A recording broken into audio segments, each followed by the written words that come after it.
Welcome to the 13th episode of Global Heat Map. This is an initiative by USI of India where we take you through the important international and strategic issues which happened last week to update all the candidates who are appearing for any of the competitive exam anywhere. In today's episode, we are going to cover Russia-Ukraine war happens to be going on the escalatory ladder, the power play in Syria which is happening after Assad has left. A new war is on in Middle East, that is between Israel and US versus Houthis. India-China special representative talks have ended. Bangladesh and Pakistan seem to be embracing each other. Situation in Myanmar is going bad to worse, and Prime Minister Modi had a visit to Kuwait.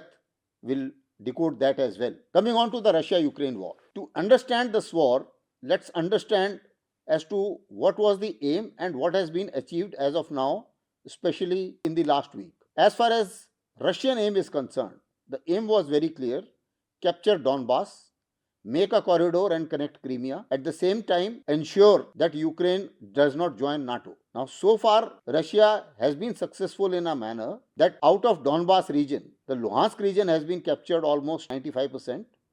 In Donetsk region, they are yet to capture about 20% of land, and if they capture Pokrov and Chasiv Yar and some other towns, they would be able to crumple the balance of the defenses of Ukraine in that region. As far as Kursk offensive is concerned, they have been able to retake 45% of the whatever was captured by Ukrainians, and they are trying to push the Ukrainians out of the remaining portion as well.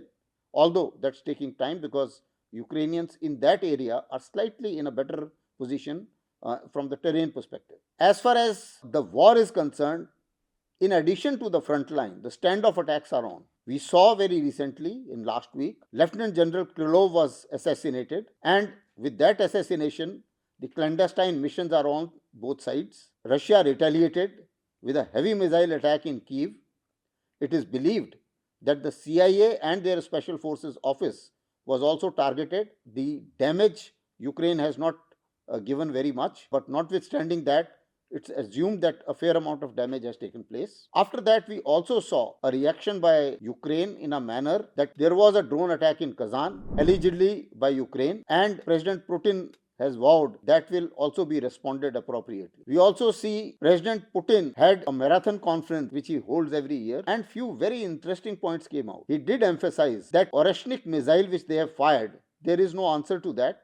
And he gave a challenge to the West that in case some of their experts feel that they can still defend themselves, that's not the case. And he said that I challenge for a demonstration of picking up a target in Kyiv or in Ukraine. It's started off, you put any defense, air defense which you want to put. Aim seems to be that the Biden administration, before it leaves office, wants to escalate this war in a manner that President Trump gets entangled and cannot fulfill his promise of peace on the first day, which he said. Although first day is very difficult, but notwithstanding that, if the war escalates, then it may be difficult for President Trump also to bring the temperatures down.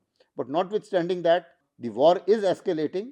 Kind of standoff attacks which are happening both sides, they do not warrant any nuclear escalation as of now, because Russia is in a reasonably good position, and I don't think they are so harassed that they should go in for a nuclear option. But they have demonstrated a fair amount of firepower, and apparently they would like to get the best position before 20th of January in case the talks start, for which Putin has agreed to say that okay, I am ready to talk with Trump.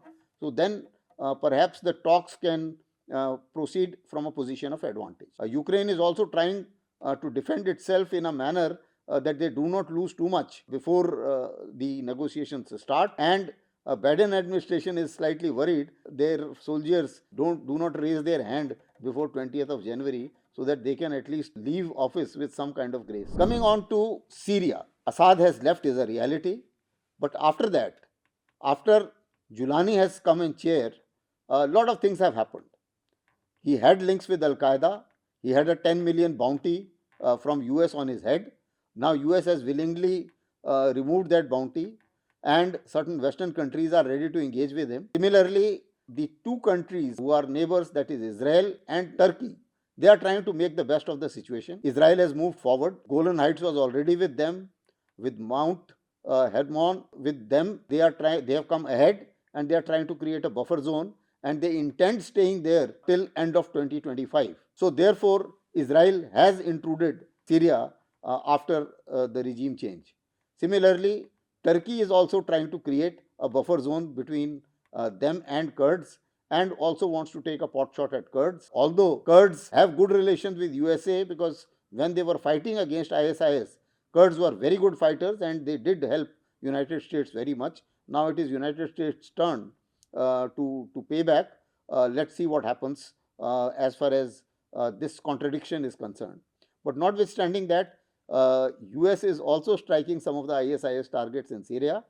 And amidst all, leader there, that is Julani, is trying to create a defense ministry and is trying to say that everybody else must give all the military assets directly into the government which he is heading, and the kind of defense ministry that should control everything.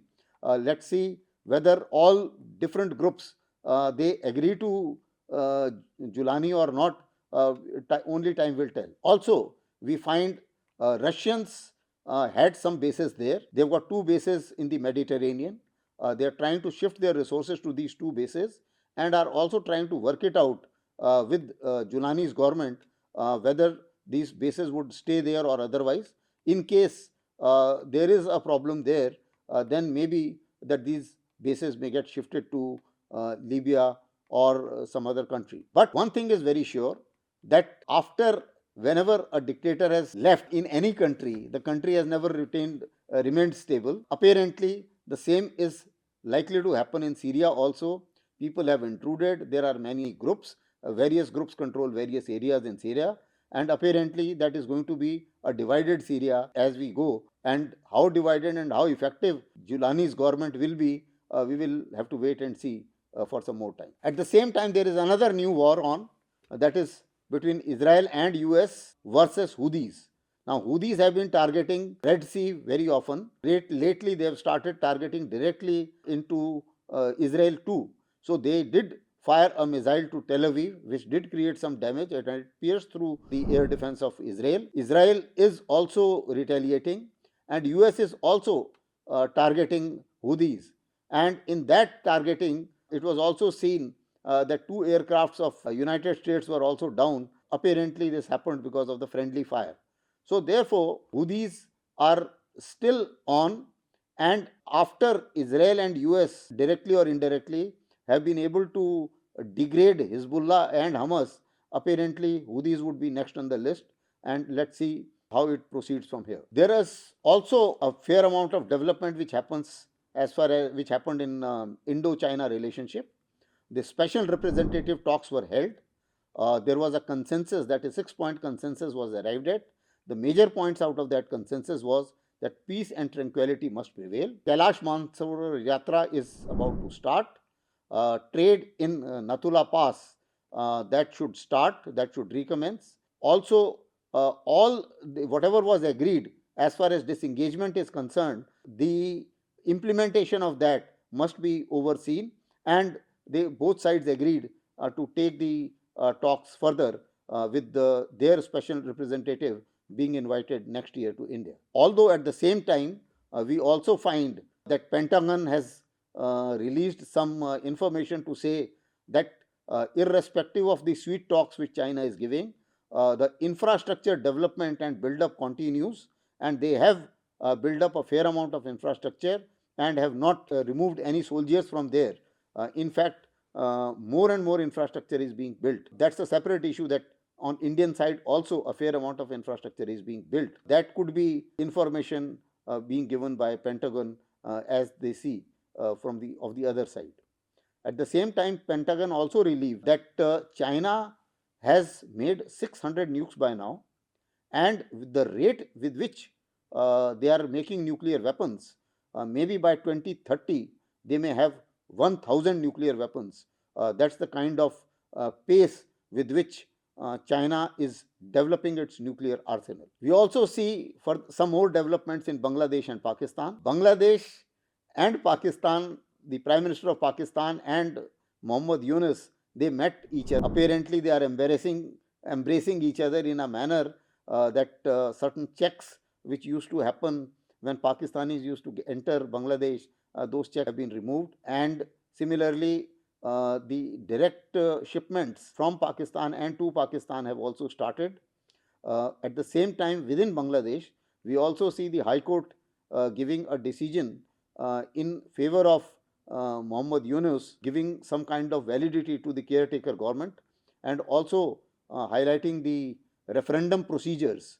Both the things apparently indicate Bangladesh will continue under this government, which is actually or technically an illegal government, and being placed there by the mob, and the mob is trying to say that okay, that we want to reform Bangladesh, and in name of reformation a fair amount of Islamization is taking place. At the same time, minorities are being targeted, and also it is being learned all these entities which helped in this upbringing or uprising, apparently they also want to make a political party and contest elections. BNP is not too happy about it. We'll watch the development as they go along. At the same time, in Myanmar, situations remains dire. The settlement of Rohingya refugees has stopped because of the situation which is there. The rebels have taken over some more villages, and they also claim that they have taken over the border in Bangladesh. Also, the ICC has blamed military junta leader persecution as well as mass deportation of Rohingyas, have passed a verdict accordingly. It is also learnt that Chinese are also concerned about their investments in Myanmar, and they are also planning some kind of mercenary force being deployed, or some volunteers being deployed in Myanmar to protect their economic assets. We also found that there was a high profile visit of Prime Minister Modi to Kuwait. The relationship was built up and developed into strategic partnership. Kuwait becomes important because they are assuming the presidentship of GCC. They are also important for the oil import as well as bilateral trade. We also have a fair amount of diaspora in Kuwait and fair amount of remittance coming from Kuwait. And the relationship did develop to an extent that Kuwait honored Prime Minister Modi with their highest civilian award.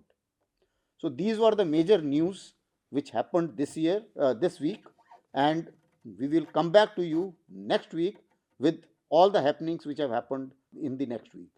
Thank you very much.